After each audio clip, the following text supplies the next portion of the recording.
think we're live. All right, we are Okay. live. So, Hey, everybody. Jeff, you want to introduce yourself? Sure. So I'm Jeff Engelstein. So I have. Okay, we are live. Good. At least one person is here. So I'm Jeff Engelstein. I am a designer and educator. I've done the Expanse game and the Super Skill Pinball series, and I also teach game design as well as have written several books, including the Building Blocks of Tabletop Game Design, which is all about mechanisms. I did it with Isaac Shalev and a bunch of other stuff. So that's a little bit about me. Matt? Hi, I'm Matthias Benici. I'm a graphic designer. I've been working in the board game industry for the past 10 years. I worked on about 50 games in that time.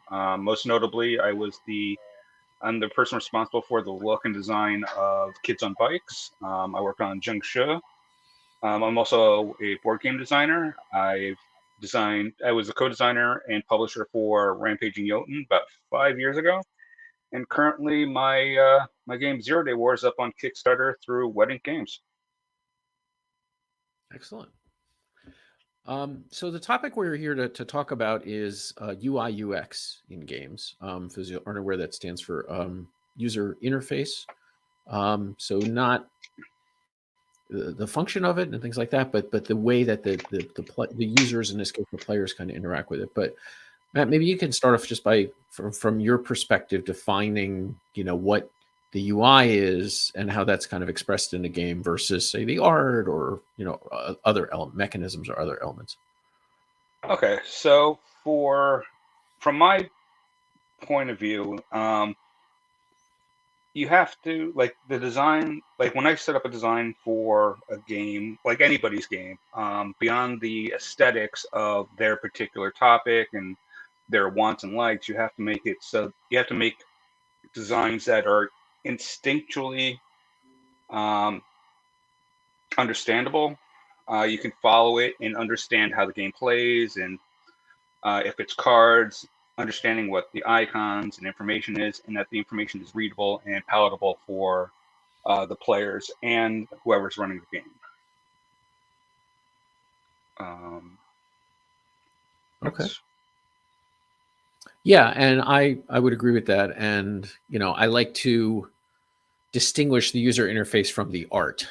So there's games that can have great user interface and lousy art, and vice versa. I've seen games that have fantastic art but bad user interfaces. Now, most of the audience we've got here are designers that are looking to design. So one thing I always like to push for new designers in particular is this distinction between the art and the graphic design in your prototypes in particular. So I go on, a lot of the game design forums and stuff like that, Facebook and Reddit and all kinds of different places, and just talk to people. And, one of the big things that people are always doing in those forums is putting up their cards and how's this artwork versus this art and stuff like that.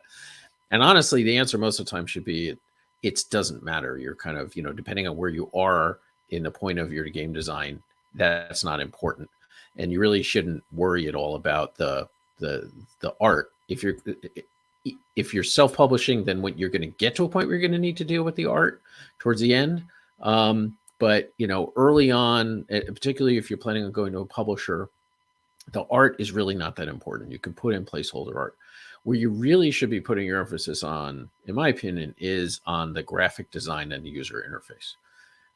The one thing that you want to make sure is that your players and play testers and publishers all have a smooth experience with the game. And then I'll plug my next talk, I guess, in an hour and a half. We're going to be talking about play testing and taking notes, and that's going to be a big emphasis there. Is looking for the smoothness of the play testers. But I think that from a game development standpoint, that's where you really kind of need to focus, is on the user interface and not on the graphic design and not on the art. Yeah, I completely agree. I do a lot of playtesting for lots of different designers. I go to Metatopia, which is specifically for game designers to play test their new games, talk to publishers, talk to graphic designers, artists, and such. And the first thing I do when I sit down for any game is I look at the graphic design to see that can I understand, a person who works in the field, understand the design that they're coming up with, the game that they're trying to push forward. Um, because sometimes you get a card that's a 2.5 by 3.5 poker card that has 5 paragraphs of text at 0.4 type, and it's just unreadable because it's literally just that big. And likewise with um, font usage. Sometimes a whimsical font is great. A lot of times it's absolutely horrible because it takes away from the overall visual experience that you need your players your players to understand. And like you were saying, if you're publishing it for yourself, yes, worry about the art later. But get to a point where your game is understandable, usable, functional, graphic design wise. And like you were saying, when going to a publisher, they could change your idea could be hard, deadly sci-fi. Your publisher may look at it and it's happy puppy ponies. So you need to focus on making your game playable before worrying about the art for it. Yeah, I would totally play Happy Puppy Ponies. By the way, I'm in for that. Okay, so we're going to go through some topics, but we certainly would love for this to be interactive. So if you have questions or a specific comments or topics that you would like us to talk about, please feel free to throw that in the comments, and we will and we'll respond to that. I guess one of the first things that's always on my list is when kind of throwing together prototypes is iconography and how that works. So what are some of your tips about icons and how those get designed? What are you looking for in a well-crafted icon? Something that's understandable for what it represents. When you have, like, whenever I start on a project with a client, I ask them, is there any specific games that they're looking to emulate in certain respects? If there's certain icon types that they like, if there's any specific things. Icons have to convey that 6 paragraphs of information. Sometimes that's just all in one icon. If you look at Magic the Gathering, there's a lot of icons that are just, if you look at the actual purpose of them, is quite long and with information. And once you get the handle of it, that icon now pretty much supplants all the text you wrote. There's a lot of places. Oh, go ahead. Sorry. No. Well, I was just going to say Magic the Gathering, I think, is a really interesting case because they've got iconography. Well, I guess that's more around keywords, but when they do keywords, sometimes they explain the keywords and sometimes they don't explain the keywords. So I guess it's the same kind of thing with icons. I mean, ideally, you want to just be able to say once what an icon represents, and then people will start to get the hang of it. Oh, absolutely. Like, even in everyday life, if you look around at icons that you understand, like that we use every single day, like everyone knows what a red hexagon is. Everyone knows it's a stop sign. It is an icon. There's specific things that we just instinctually know, like don't walk, all kinds of little things that we see every single day. You want that type of functionality in the icons for your game. Right.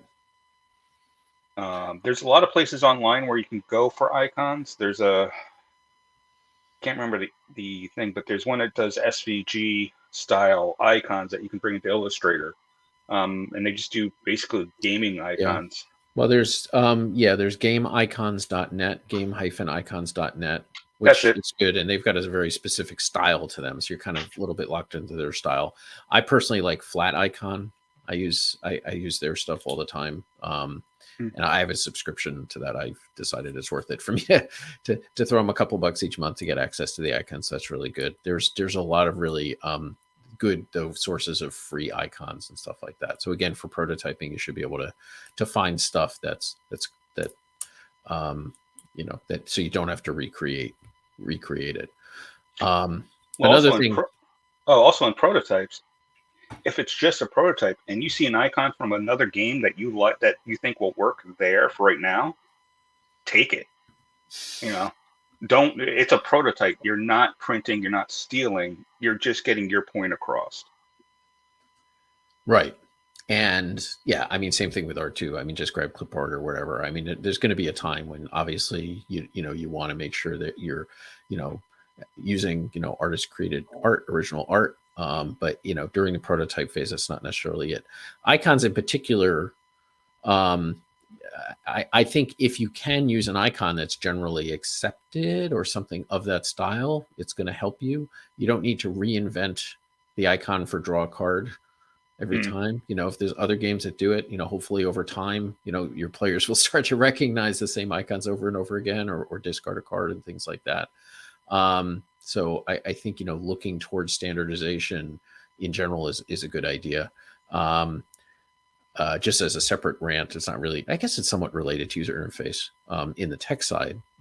Around the same topic is I I I know people like to do like world building and stuff like that, but wherever possible, I would strongly suggest people use terms that are known.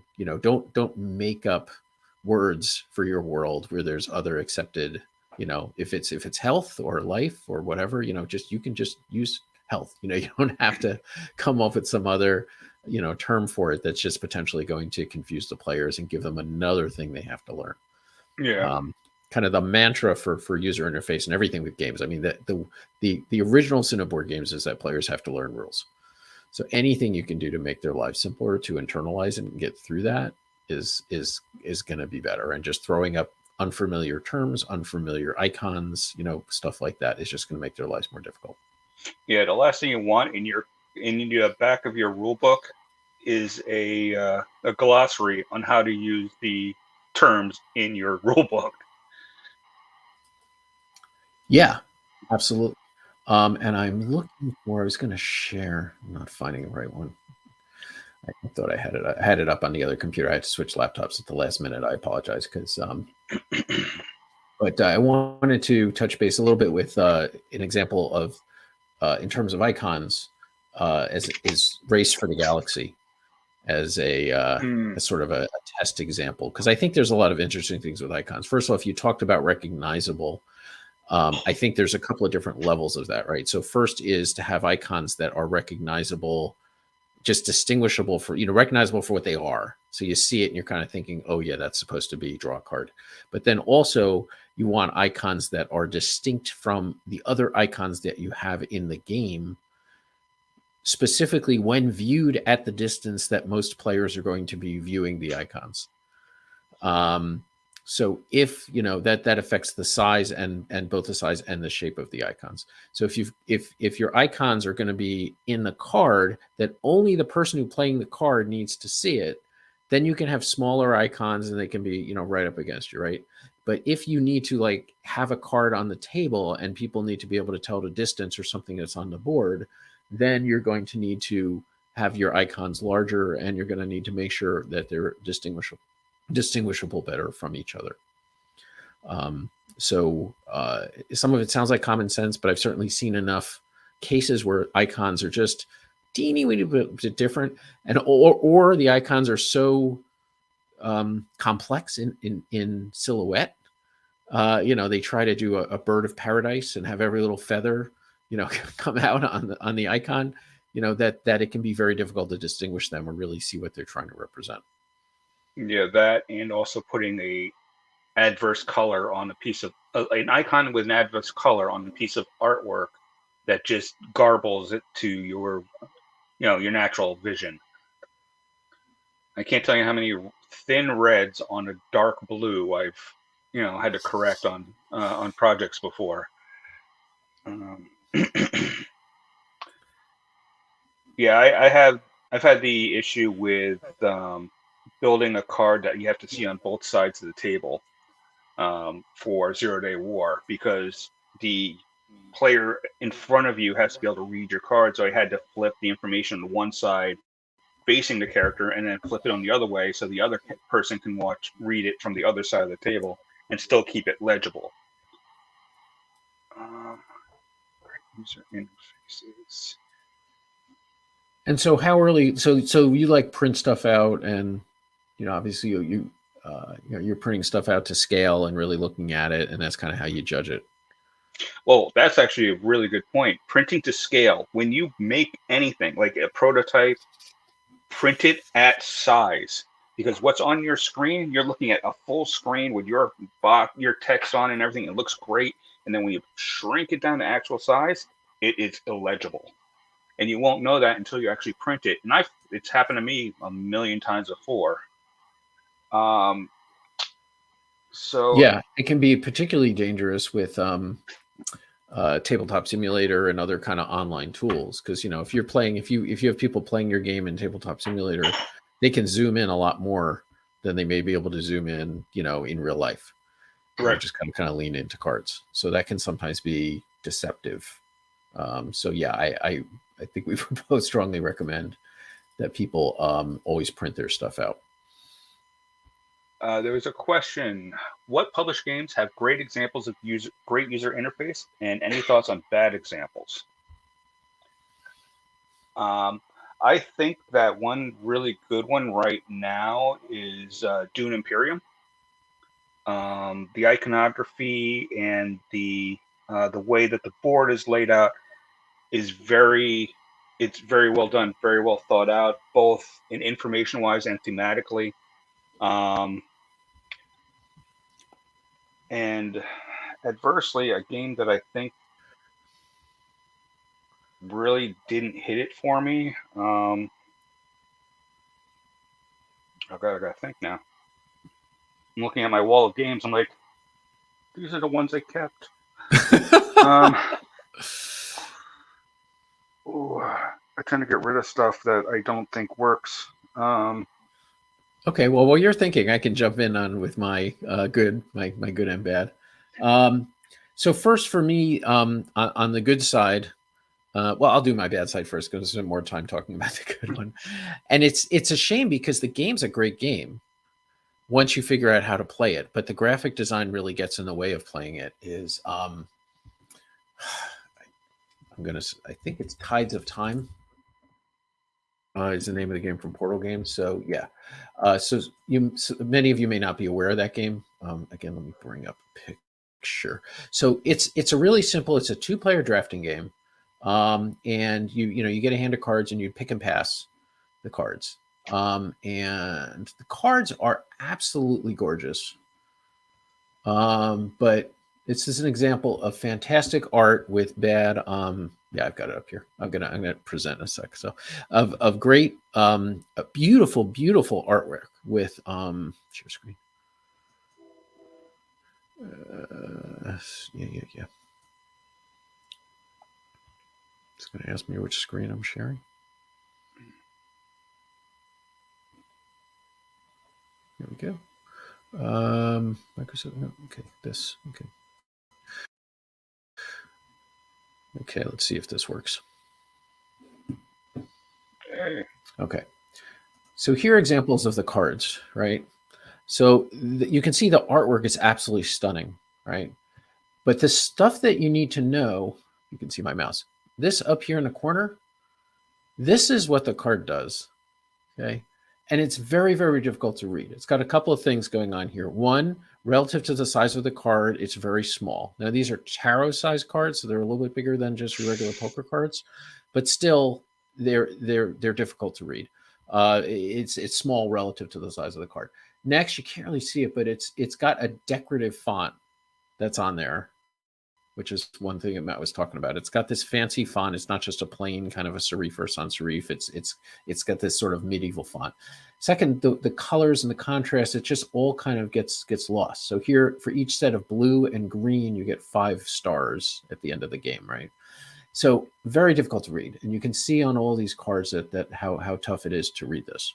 Again, the game itself is really, really great. If you can get past this, then the game shines, and you kind of internalize them and just understand because there aren't that many cards, but just out of the box as an experience is very difficult. Another really minor thing, I guess, but it really just kind of bugs me is the fact that these cards are landscape cards, which in terms of holding them in your hand, it's like a pass and play draft, like a Sushi Go, that it's just a little unwieldy to hold a hand of 7 of these tarot-sized cards and flipping through them and trying to read this tiny little bit up here that's important and ignoring the whole rest of the cards. So again, love the game, still own it, has not left my collection, but from a graphic design standpoint, I would have loved to have seen it done a little bit differently, better. I think Seven Wonders did this type of card a lot better. Yeah. So let me stop sharing this. Stop screen. Okay. Now on the good side, which is always my go-to example for great graphic design, is Eclipse.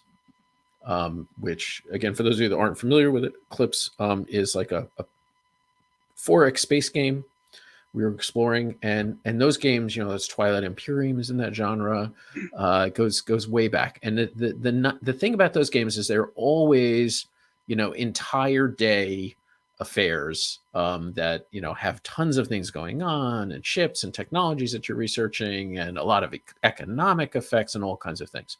And even from the very first game in that genre, Stellar Conquest, which was like 1977 or something, took like an entire day and just had literal spreadsheets that players had to fill out with pencil and keep erasing stuff. It was fun.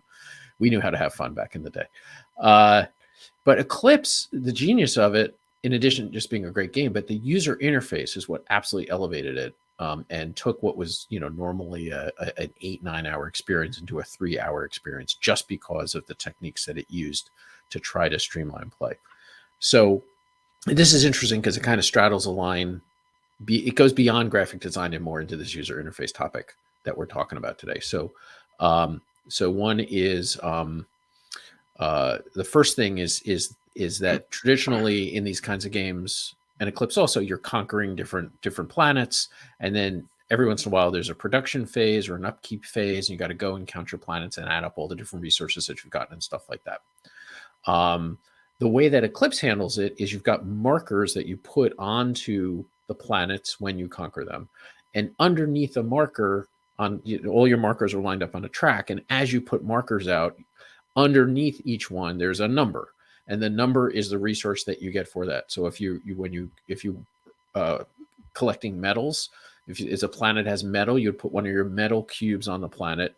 And then when you're ready to do production, you just read off on the track. You just look at the highest number that's exposed on the track, and that's the amount of metal that you've gotten. Just a physical act of placing the cubes onto the board, which you're going to kind of do anyway to show control, also doubles as doing all the addition and all the math for you. So it's just right there. You just read it off. It says, oh, you get 7 metal. Bam, you just pull it off. Now, it's been used a ton since then because it's such an effective technique. But at the time, it was just like, just kind of slapped yourself on the head. Like, why didn't I come up with that? And in fact, I had the pleasure of interviewing the designer, one of the designers of the game, whose name is escaping me at the moment. And I should probably look it up, but I'll keep talking. And he told me that actually that concept, right? That a lot of people ask, where do you get the ideas from your games from? Is it mechanics or is it a theme or whatever?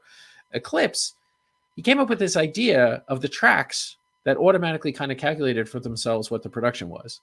And that was the start of the game, right? Which and everything was built around that. So I think that's just very, very cool and amazing. And I just love that story.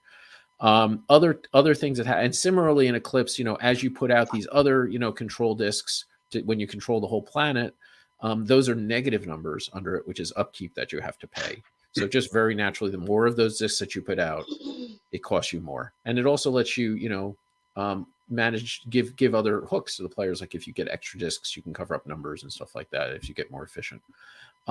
They also make incredibly effective use of shape in Eclipse. There's a lot of different types of tiles. They all have different shapes.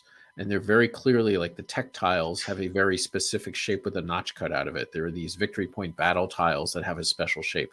And on your player mat, you see that shape. And wherever you see that shape, that's where that tile gets placed. Right? It's very, very clear. So many games just have square tiles, and maybe there'll be a little icon in the space where the tiles go. But Eclipse, by combining the colors and the iconography with the shape, just makes the play experience just totally smooth.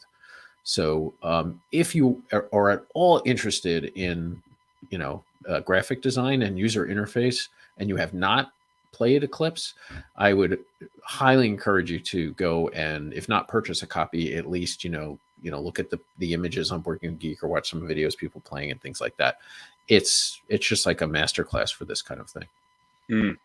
It's the way you're describing it. It reminds me of how Scythe works in ways.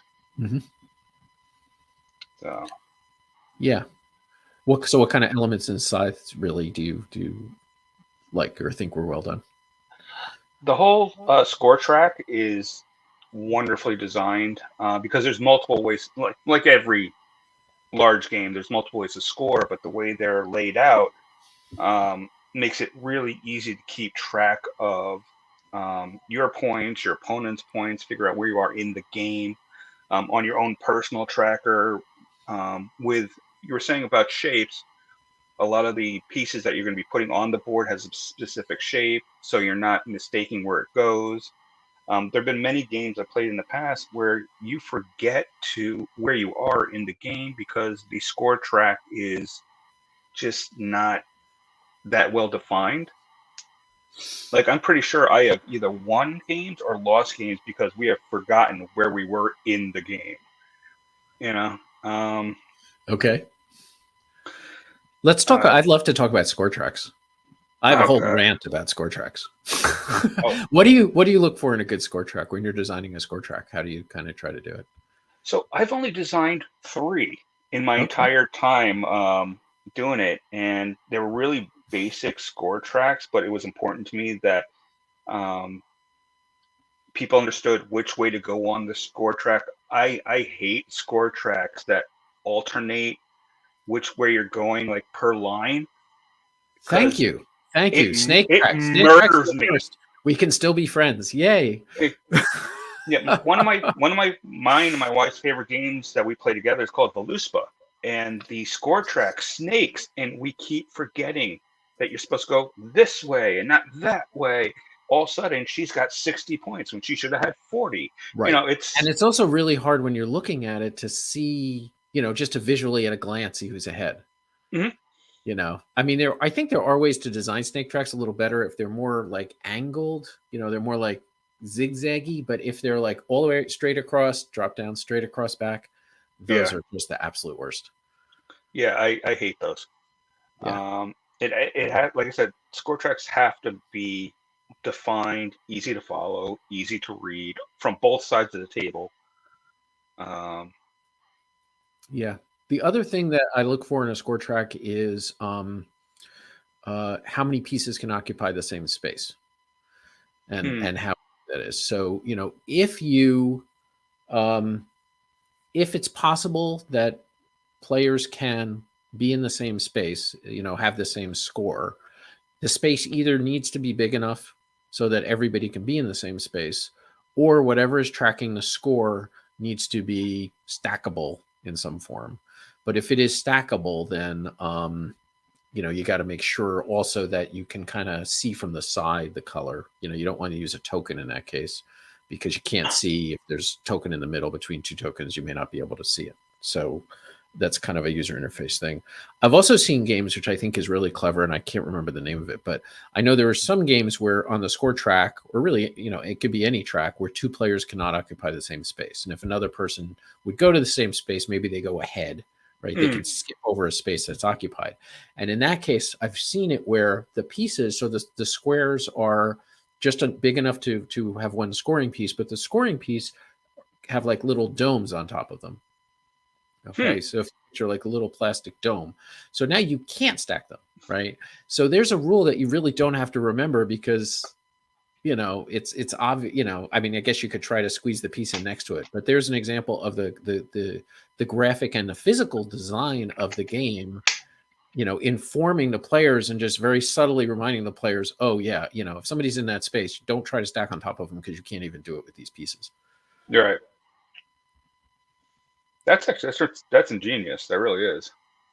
Yeah, I wish I had come up with the idea, but sadly, sadly, It's no. it's always those games that you play where there's this one mechanic and you're like, this is dirt simple, but amazing. I can't think of. If I'm playing a game, I can point them out right now. I just can't think of one. Oh God, what was it? Oh, pardon. We live right next to a train track. Fun. So yeah. Oh, remember the one game I did not like for its interface and graphic design, and it's going to be a contentious one, which is Morkborg, which I always have believed that it was design over game because they had to put out a plain text version of the game so you know how to play it. Which game? I'm sorry. Morkborg. It's a role-playing game. Oh, I think put out by either Mophidius or what's the other company? But it is beautifully. The graphic design is beautiful. The art is amazing. I cannot understand how to play this role-playing game. okay. Yeah, and that's a shame, that people put that effort into it, and then just when players just bounce off it, that's not what you want to have in your game. So, Yeah. uh, yeah, it can be very frustrating. Um, yeah, Well, and and that also, go yeah, ahead. that also breaks into like tables in a book. You need it's the same thing for just about like icons and everything else. Most role playing games and all and a lot of games nowadays have tables that you have to go against. And you need to make sure that those tables are equally understandable. Right. You know, not just with your text, but how they're you know presented on the page. Sometimes people put um, a white table on a black background, and sometimes it just visually fills in too much. Um, Okay. How much consideration do you give in terms of colors, and color blindness versus, just kind of contrasting colors, or how much to rely on colors? so for my game Zero Day War, we're very conscious since there's lots of colors. We're very conscious of color blindness. I have a couple of friends who have red-green color blindness, and I have another friend who is, um, I think it's called monochromatic color blindness. They kind of see black and white. Um, and I've put these games in front of them so that to see if it works for them. There's a couple of great um, websites online that really show you what colors work best for all ranges of color blindness. To be to warn anyone though, it's a very drab color set. Um, it's not going to be the vibrant colors you're used to, but if it's important to include everyone, it's something you really should look into. Um, and colors in general, like beyond the colorblindness aspect of it, is really based on the project, the theme, and the publisher.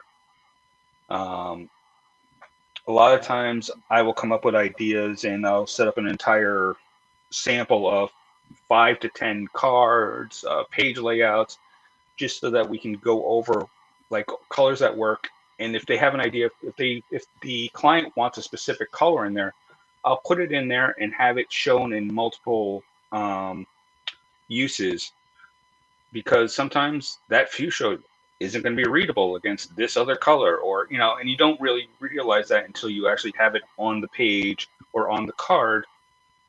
Again, it's another thing of print it out, take a look at it because it can be your screen emits so much light that when Yeah. it prints it's going to be a lot darker than what's on your screen.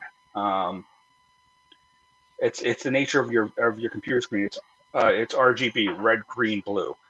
There's no black. There's no real darkness. If you look at the black on your screen right now, you can see that it is literally a dark gray because you cannot get that pitch black. Um, and CMYK, the K stands for black. So it darkens your images, and you can really see that if you do things like on Illustrator or Photoshop, and you change something from CMYK from RGB to CMYK, you'll see it immediately darken. Simply because you now have black added into the mix. Yeah, and I think the important thing is to that color can be a great accent, but you can't rely on it necessarily for everybody. Mhm. So if you've ever look closely, for example, at the cards in Ticket to Ride, they actually have, even though they're all basically kind of the same, well, I guess they're all slightly different trading cards, but they all have actually just symbols up in the corners as well, which a lot of people don't really notice because they're just focused on the colors. But they're very easily distinguishable by somebody that is not as good with the colors. So there's little subtle things that you can do to make it a little bit more visually uh, work for people. Well, I am working on a game for a friend where they have color tracks, and in each track, I have a different shape built into it so that it's easily identifiable for anybody playing the game. If color's an issue, you'll see these icons instead built into the lines. Like there's triangles, squares, circles, just built into them so that you know that, well, the triangle track is mine, and they'll follow the triangle track. Mm-hmm. So, Yeah.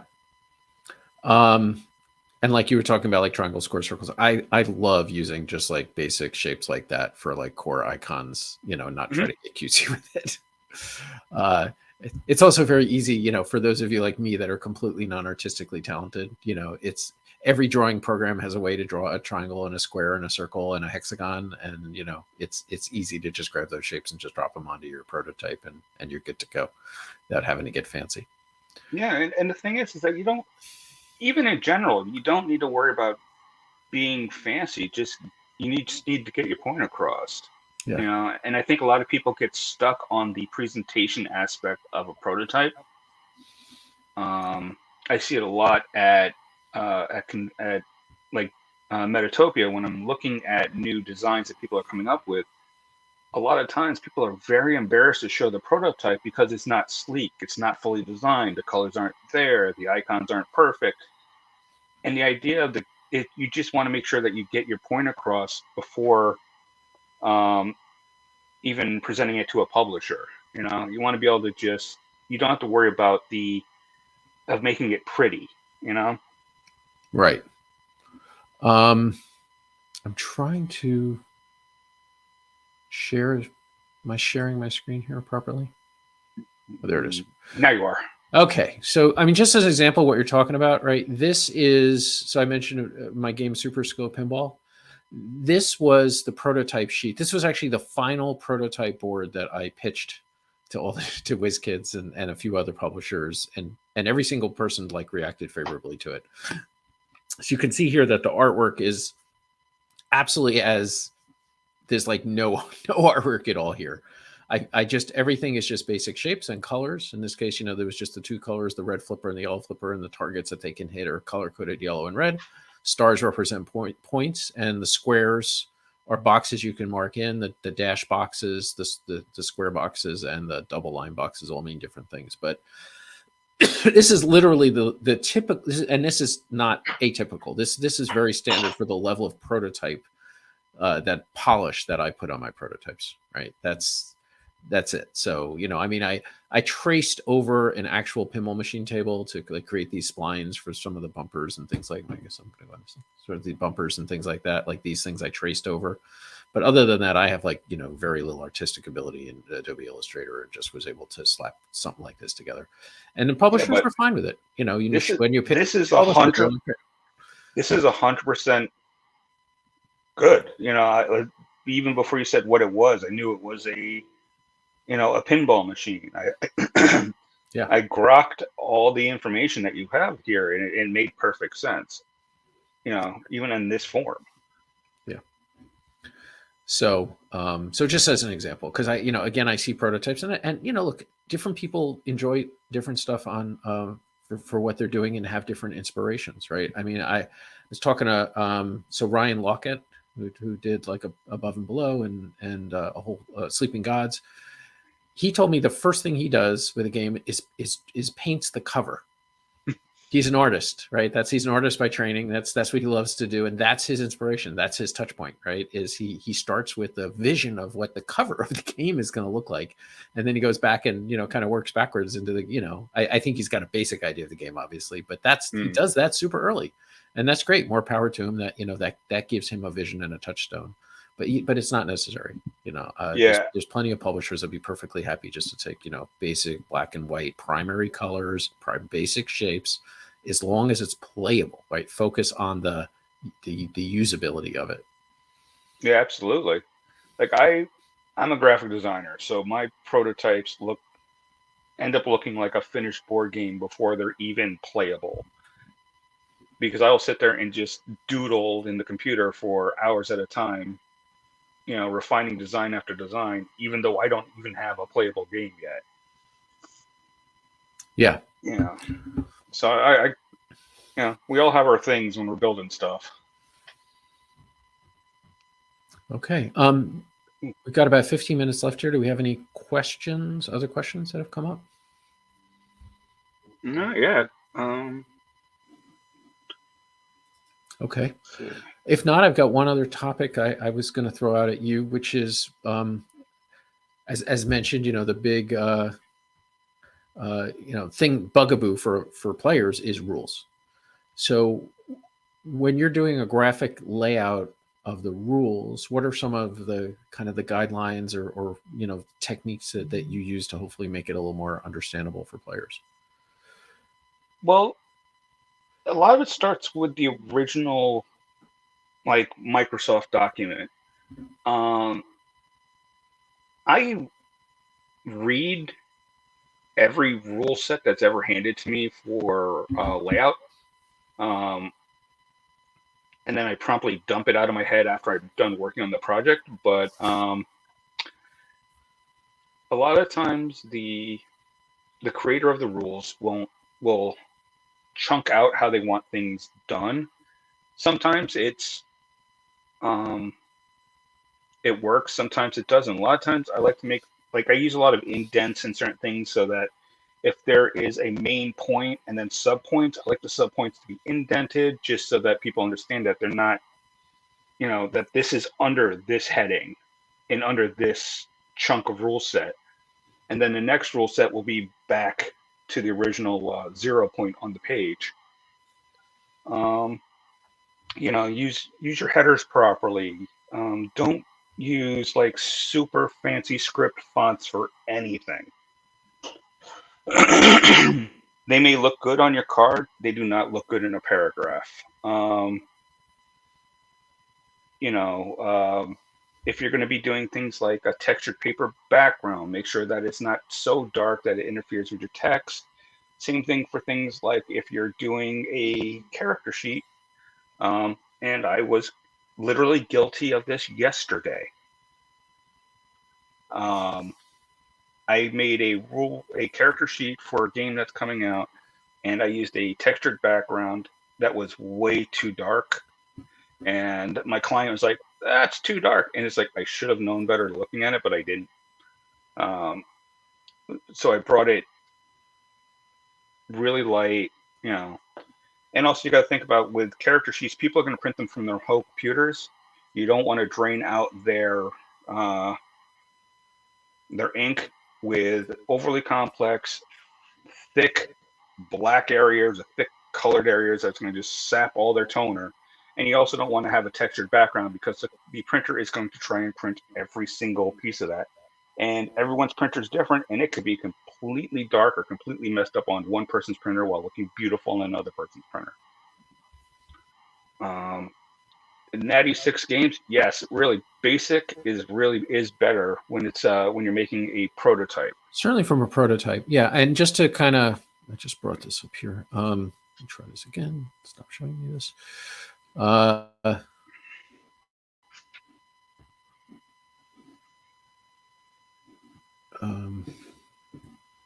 on. Give me 1 second here. Let me grab this window. So I just showed you the pinball. That was the way I pitched it, right? This is the way it was published.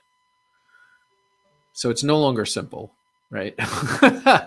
and some may say maybe it's a little more, it's harder to play in this form. I don't know, but I mean, but they made it a pinball. They made it really look like a pinball machine and added the theme and all that stuff. So yeah, when we say simple, we're talking about for prototypes. Most of the stuff you do for prototypes is going to kind of get thrown away. But here, you can see that there's a lot of, it's vibrant, it's exciting. There's a lot of lush graphics here. They add a little 3D effect, on these little targets over here and stuff like that with the ducks and things. So, but it doesn't need to be, simple all the way through, as long as the elements that are important to the player can be viewed. Now, hopefully, I've taught this game a ton of times, and you can see that the key thing here are the dice faces. Those are really, treated very plainly. They use the standard, layout for pips, and they float above all the other stuff, and they're highlighted around with the white so that they kind of pop a little bit. So the hope is that in this case, it's easy for people to see where those dice icons are, which is the important thing here. The rest of it is just eye candy.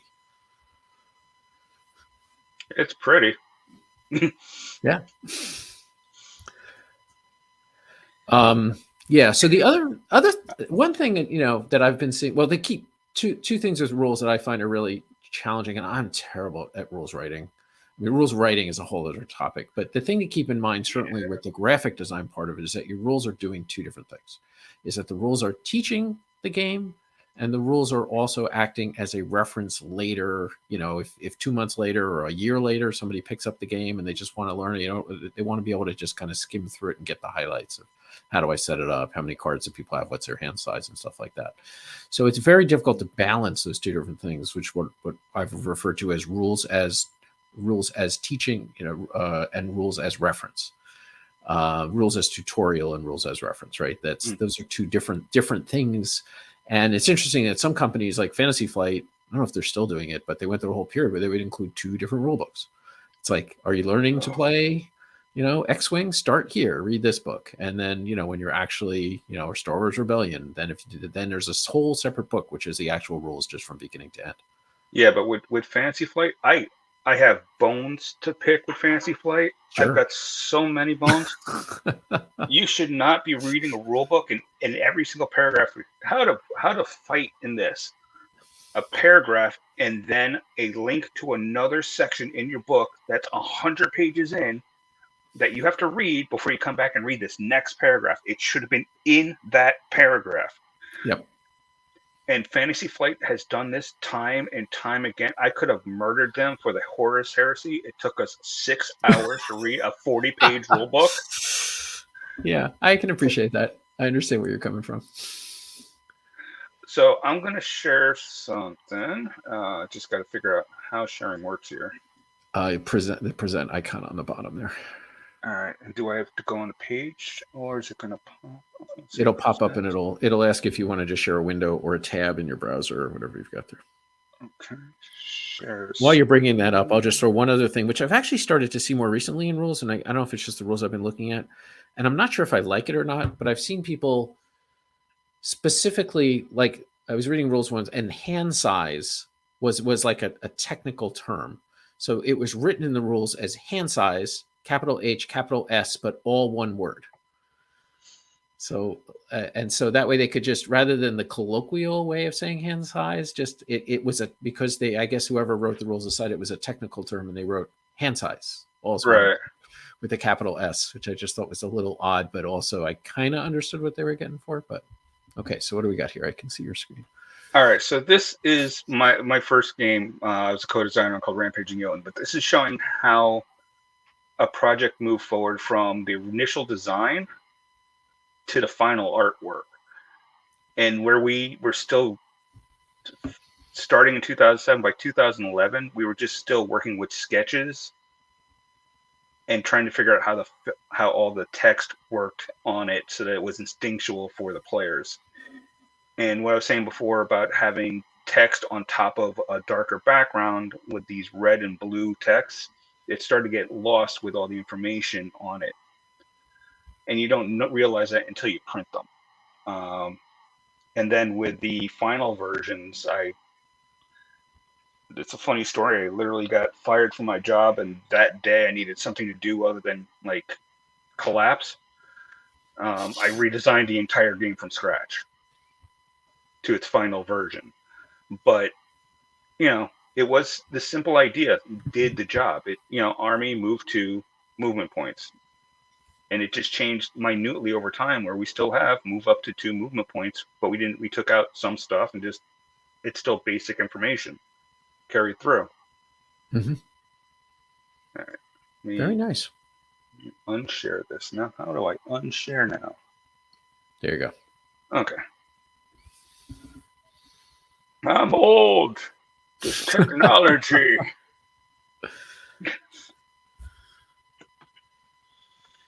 Okay. Does anybody else have any questions?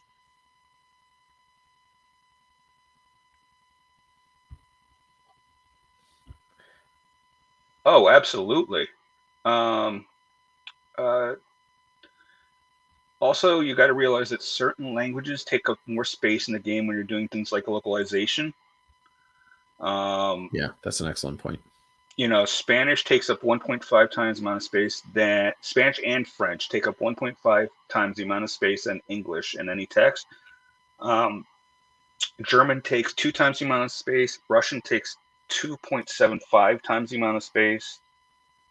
Japanese and Chinese take 0.75% amount of space. Um, so yeah, also, and then again, with the amount of information on a card, you're right. It does affect how accessible a game is. If Yeah. you have to read a novel on your card, you've failed. Yes. And my wife will also refuse to play the game. She hates the games with cards with tiny text on them. But the other thing is also the which can be surprisingly hard to do is to be very consistent with the terminology, right? Is to make sure you use the same word to describe the same concept everywhere. It can be very easy to kind of fall into some colloquialisms and maybe sometimes you call something an action and sometimes you call it a step or whatever, right? Or you take a point or you earn a point. It can be, and sometimes players will pick up on that and they'll say, wait, is this different than what I'm doing over here? Does that mean something a little different, or does it not apply because the card says when you gain a point, but over here it says when you earn a point? Is that really two different things? So it's really important to go through. Sometimes it can be useful even to make like a glossary for yourself. You don't have to put it in the rules, but just like then go through the rules with a fine-tooth comb and make sure those are the terms that you're using for everything. So that consistency is super tough.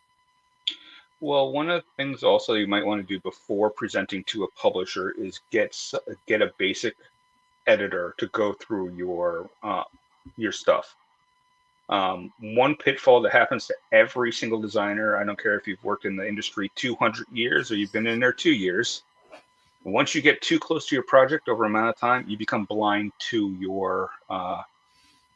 your mistakes. Like you in your head will know that this said this, and then you'll start filling in that. It happens to everyone. It cognitively, you will fill in the dots. Yeah. Even if you mess up someplace else, because in your head, that goes there.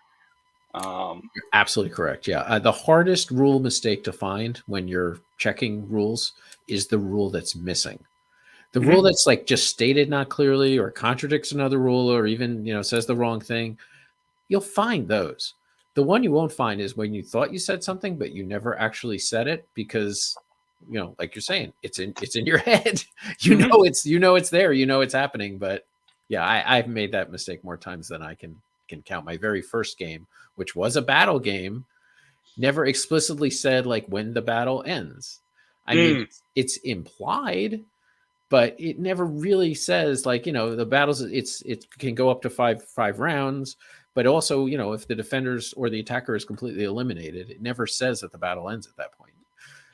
So, it's just like stuff like that you just forget to put in that you think, oh, it must be in there somewhere. And then you find out once it publishes. So it's like, great.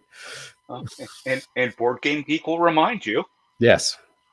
That's why blind play testing, even though it's tricky to do right, can be very important to do.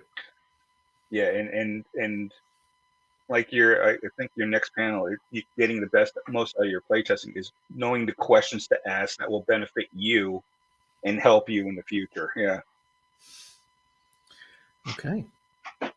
Okay. Well, if there are any last questions here, I see some good information about links and stuff like that, about languages. Oh, that's a good one. Um, How much should you allow to be implied versus writing a novel? I'm going to say this from my own experience. You need to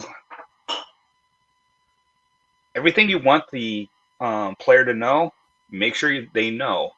Um, you don't need to be over verbose about it.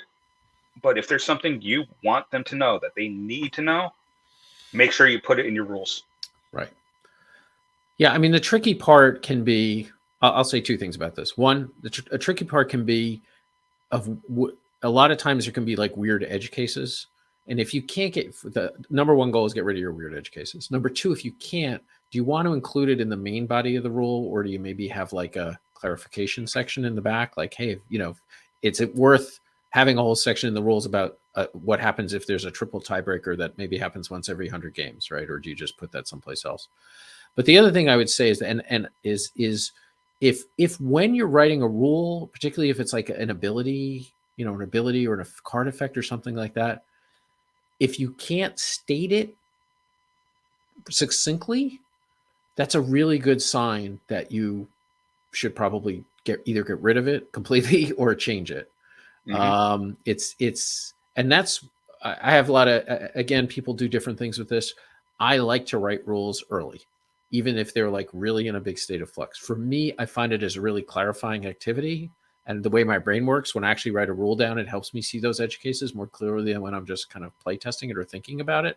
But also when I write it down, if I can't write it in like one or two sentences, it's a sign that it's a bad rule. Even if it's clear in my head, and even if maybe it'd be clear if I was sitting across the table and explaining it to somebody, but if I can't put it in a couple of sentences, I will reluctantly get rid of it or try to change it in a way that works.